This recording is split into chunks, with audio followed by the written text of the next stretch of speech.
சீயோனிலிருந்து இஸ்ரவேலுக்கு இரட்சிப்பு வருவதாக.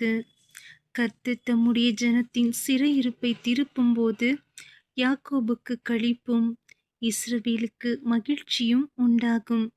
சங்கீதம் 14 அதிகாரம் வசனங்கள் 1 முதல் 7 வரை.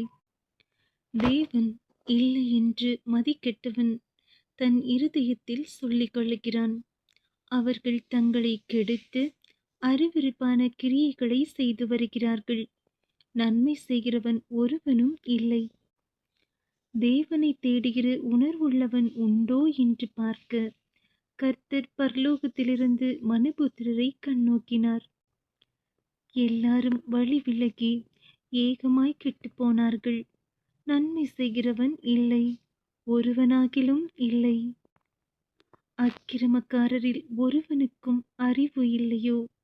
அப்பத்தை பட்சிக்கிறது போல என் ஜனத்தை பட்சிக்கிறார்களே. அவர்கள் கர்த்தரை தொழுது கொள்ளுகிறதில்லை. அங்கே அவர்கள் மிகவும் பயந்தார்கள். தேவன் நீதிமானுடைய சந்ததியோடே இருக்கிறாரே. சிறுமைப்பட்டவனுக்கு கர்த்தர் அடைக்கலமாயிருக்கிறார் என்று சொல்லி நீங்கள் அவனுடைய ஆலோசனையை அலட்சியம் பண்ணினீர்கள்.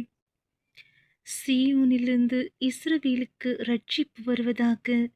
கர்த்தர் தம்முடைய ஜனத்தின் சிறையிருப்பை திருப்பும்போது யாக்கோபுக்கு களிப்பும் இஸ்ரவேலுக்கு மகிழ்ச்சியும் உண்டாகும்.